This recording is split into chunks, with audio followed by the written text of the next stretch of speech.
సర్దుబాటు కథా రచయిత్రి పోడూరి నాగమణి ఇది శ్రీ స్మారక సంక్రాంతి కథల పోటీలో సాధారణ బహుమతి పొందిన కథ. కథ పేరు సర్దుబాటు. ఆఫీస్లో పని చేసుకుంటోంది తపతి.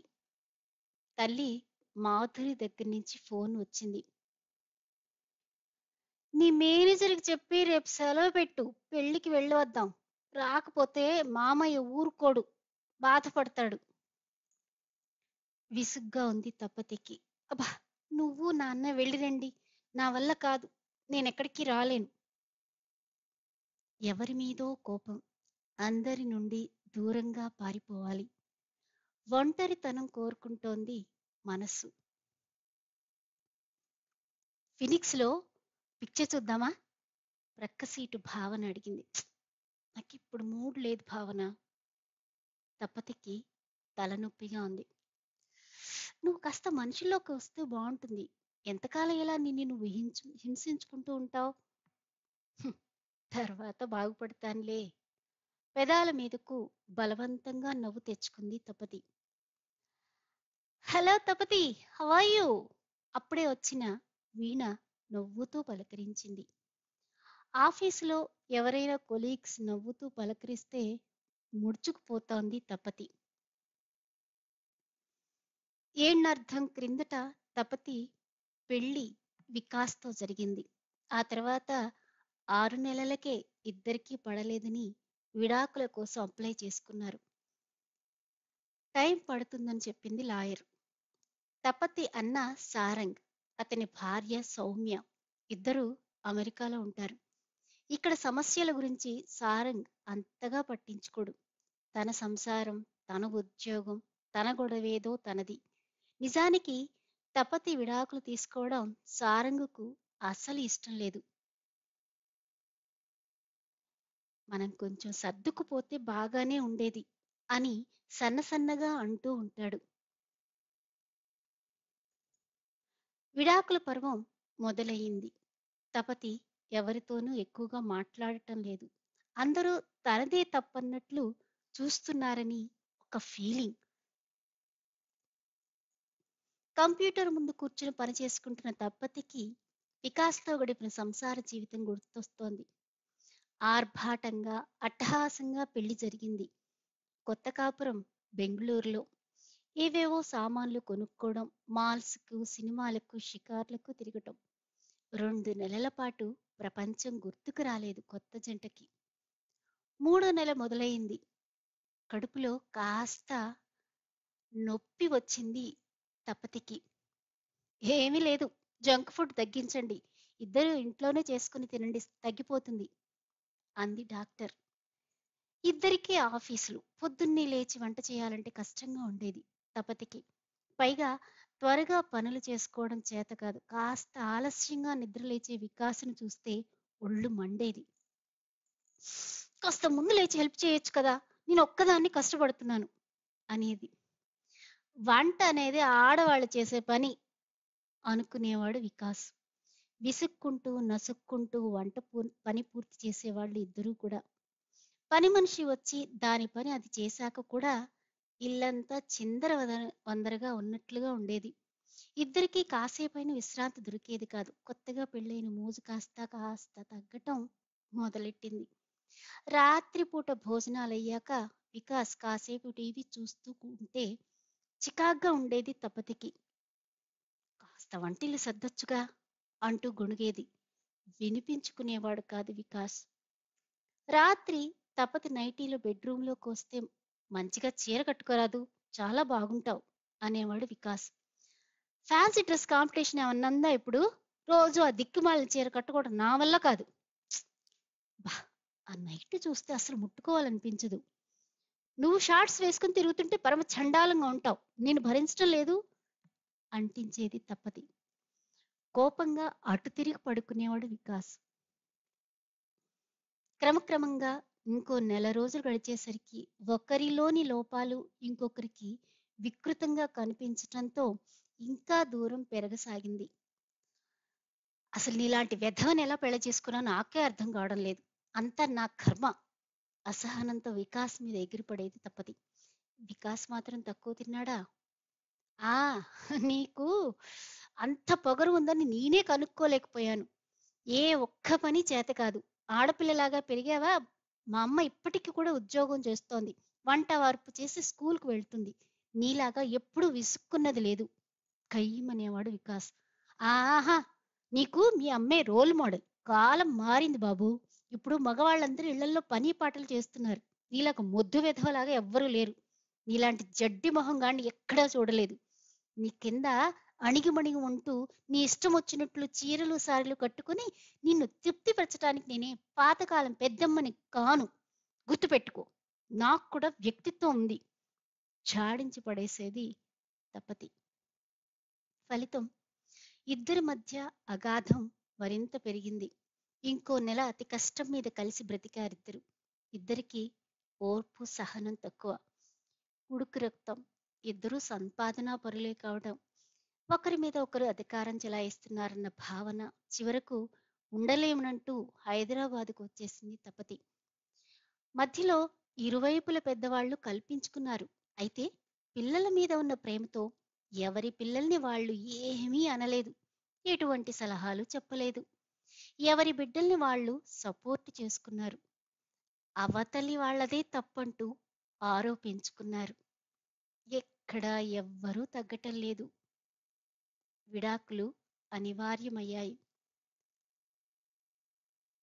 హైదరాబాద్లో ఉద్యోగంలో చేరింది తపతి. అన్నా వదిన వచ్చారు. వికాస్ తల్లిదండ్రులతో తన చెల్లెల్ని సపోర్ట్ చేస్తూ మాట్లాడిన సారంగ్ తర్వాత తపతి ఒంటరిగా ఉన్నప్పుడు, నువ్వు కాస్త సర్దుకుపోతే బాగుండేదు మూతవతి. వికాస్కు నీకు మధ్య వచ్చినవి ఈగో ప్రాబ్లమ్స్. స్వతహాగా అతడు మంచివాడే. కాస్త ఓర్పు సహనంగా ఉంటే బాగుండేది అన్నాడు నెమ్మదిగా. దిగులు పడింది తపతి. ఒకసారి మాధురికి ఒంట్లో బాగోలేదు. 10 రోజుల పాటు జబ్బున పడింది. జ్వరం విరేచనాలతో నీరసించింది. ఆ సమయంలో తపతి వంట చేయటం మొదలుపెట్టింది. మోహన్ ఆఫీస్కు వెళ్ళాలి. వంట పని, ఇంటి పని, తల్లిని జాగ్రత్తగా చూసుకోవడం అంతా తపతి మీదే పడింది.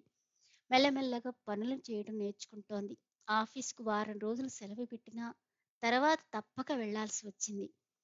ఎలాగైనా కాస్త ముందే లేచి గబగబా పనులన్నీ చేసుకుని తల్లికి అన్నీ చేసి పెట్టి మరీ ఆఫీస్కి వెళ్ళి వస్తోంది.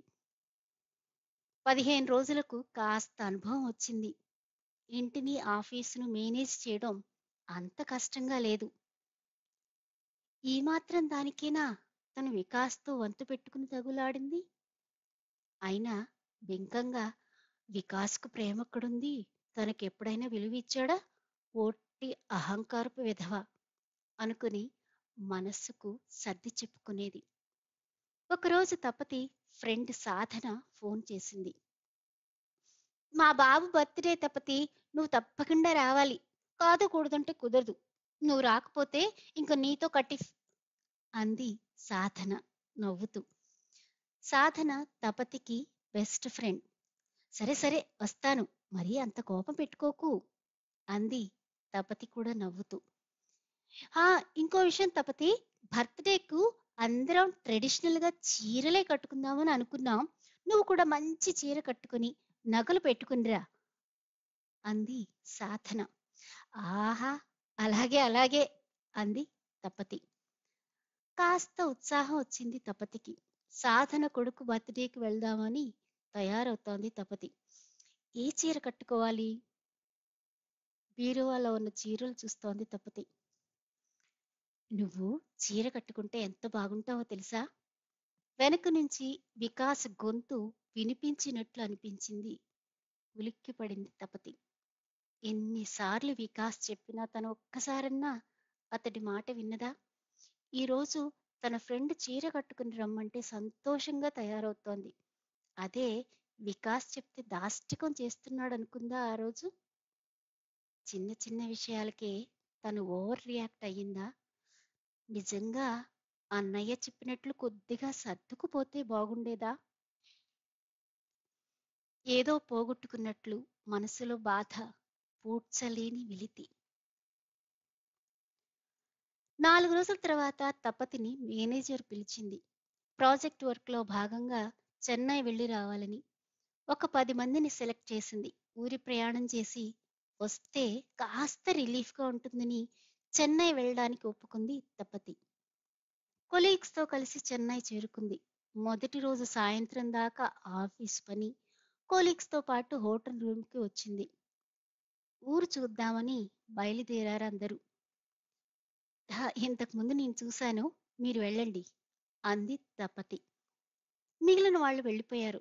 వాళ్ళని వెళ్ళమందే కానీ తీరా వాళ్ళందరూ వెళ్ళాక బోర్ కొట్టసాగింది తపతికి. వాళ్ళతో పాటు వెళ్ళుంటే బాగుండేది అనుకుంటూ బయటకు వచ్చింది. పెళ్ళయ్యాక వికాస్ తను చెన్నై వచ్చారు. ఊరు తిరుగుతూ అన్నానగర్ వచ్చి శ్రీ గౌరీ కృష్ణ రెస్టారెంట్లో దోస తిన్నారిద్దరు. తనకు 2 పట్టు చీరలు కొన్నాడు వికాస్. ఆ రోజులు ఎంత బాగుండేవి. ఆలోచిస్తూ ఆటో ఎక్కి అన్నానగర్ అంది తపతి. అన్నానగర్ రాంగానే శ్రీ గౌరీ కృష్ణ దగ్గర ఆపు అంది ఆటోవాడితో. అదే రెస్టారెంట్. దిగి లోపలికి వెళ్ళింది. అక్కడ ఒక మూలగా కిటికీ ప్రక్కన టేబుల్. అక్కడే తామిద్దరూ కూర్చుని ఏవో కబుర్లు చెప్పుకున్నారు. ఆ టేబుల్ దగ్గరికి వెళ్ళి కూర్చుంది. ఏదో పరిమళం. వికాస్‌కు జాస్మిన్ స్ప్రే ఇష్టం. బ్యాగ్‌లో నుంచి స్ప్రే తీసి కాస్త ఒంటికి కొట్టుకుంది. సర్వర్ వచ్చాడు. దోస ఒకటి ఆర్డర్ ఇచ్చింది. మళ్ళీ ఎడతెరిపి లేకుండా వికాస్ ఆలోచనలు. బయటికి చూస్తూ కూర్చుంది. అరే తపతి! మర్చిపోలేని కంఠం. తలెత్తి చూసింది తపతి. ఆశ్చర్యం. వికాస్. తను భ్రమపడుతుందేమో అనుకుంది. అలాగే గుడ్లప్పగించి చూస్తోంది. నిజం కాదేమో. అతడి ఆలోచనల్లో ఉండటం వలన కలిగిన భ్రాంతి కావచ్చు. ఫ్రెండ్ చెల్లెలి పెళ్లి అందుకే ఇక్కడికొచ్చాను. ఎదురుగ్గా కూర్చున్నాడు. అప్పటికి స్పృహలోకి వచ్చింది తపతి. ఆహ్, నేను నేను ఆఫీస్ పని మీద మాటలు పగలటం లేదు. గొంతు బొంగురుగా ఉంది. అతడు ఆమె వైపు చూస్తున్నాడు. జాస్మిన్ స్ప్రే పరిమళం అతడిని చుట్టుముట్టింది. కాసేపు ఇద్దరికీ మధ్య మాటల్లేవు. చివరకు అతడే నోరు విప్పాడు. అత్తయ్య, మామయ్య ఎలా ఉన్నారు? ఆ! బాగానే ఉన్నారు. సర్వర్ దోస తెచ్చి ఇచ్చాడు. సర్వర్‌ను మరొక దోస తెమ్మంది తపతి. నవ్వాడు వికాస్. ఆమె కట్టుకున్న చీరను చూస్తున్నాడు. అది వికాస్ కొని తెచ్చిన చీర. దొరికిపోయినట్లుగా ఉంది తపతికి. తల వంచుకుని కూర్చుంది. సర్వర్‌ని పిలిచి 2 ఫ్రూట్ సలాడ్స్ ఆర్డర్ ఇచ్చాడతడు. తపతికి ఫ్రూట్ సలాడ్ అంటే ఇష్టం. ఇప్పుడొద్దు మొహమాటంగా ఉంది తపతికి. నీకిష్టం కదా! ప్లీజ్ కాదనుకు. అతడి కళ్ళల్లోకి చూసింది. ఆ కళ్ళల్లో ఆత్మీయత తొణికిసలాడుతోంది. బేలగా చూసింది. కళ్ళల్లో నీళ్లు ఊరుతున్నాయి. ఏవేవో జ్ఞాపకాలు. బ్యాగ్‌లో నుంచి రుమాలు తీసి కళ్ళు తుడుచుకుంది. అతడు ఆమె చేతి మీద చెయ్యి వేశాడు. ఆ స్పర్శ ఏదో ధైర్యాన్నిస్తోంది. సారీ తపతి. నన్ను క్షమించు. నేను చాలా తొందరపడ్డాను. నేను ఫూలిష్‌గా బిహేవ్ చేశాను. సారీ. తపతికి దుఃఖం పొంగుకు వచ్చింది. ఎంతైనా 6 నెలలు కలిసి ఉన్న బంధం. అది రెస్టారెంట్ అని అందరూ చూస్తున్నారని కూడా గమనించకుండా ఏడవసాగింది. వికాస్ ఆమె ప్రక్కన వచ్చి కూర్చున్నాడు. ఆమె భుజాలు పట్టుకుని దగ్గరకు తీసుకున్నాడు. అతడి హృదయం మీద తల పెట్టుకుని ఏడవసాగింది తపతి. ఆమె తలను నిమురుతూ కూర్చున్నాడు వికాస్. 1 నెల తరువాత మళ్ళీ కాపురం మొదలు. ప్రొద్దున లేచి చకచకా పనులు చేసుకుంటోంది తపతి. తపతి అడగకుండానే తను కూడా సగం పని చేస్తున్నాడు వికాస్. ఈ రోజు నాకు మధ్యాహ్నం దాకానే ఆఫీసులో పని. త్వరగా వచ్చేస్తున్నాను. సాయంత్రానికి పూరీ కూర చేస్తున్నా. వికాస్‌కు ఫోన్ చేసి చెప్పింది తపతి. ఆహా! నేను కూడా త్వరగా వచ్చేస్తాను. మరీ పూరీ కూర అంటూ రొస్టు పడకబ్బా! కాస్త మాల్‌కు వెళ్ళి తిరిగి బయట తిని వద్దాం. నవ్వుతూ బదిలిచ్చాడు వికాస్. సరే సరే, నువ్వొచ్చేసరికి రెడీగా ఉంటాను. ఏ చీర కట్టుకోను? పింక్ కలరా? ఆ! మొన్న కొన్న బ్లూ శారీనా? నీ ఇష్టం. సౌకర్యంగా జీన్స్ వేసుకో. అయినా నువ్వు చీర కట్టుకుంటే ఆ అందమే వేరు. వికాస్ మాటలకు నవ్వింది తపతి. ఇప్పుడు వాళ్ళ సంసారం సజావుగా సాగుతోంది. కాస్త సర్దుకుపోతే జీవితం ఎంత హాయిగా ఉంటుందో తెలిసి వచ్చిందా జంటకు.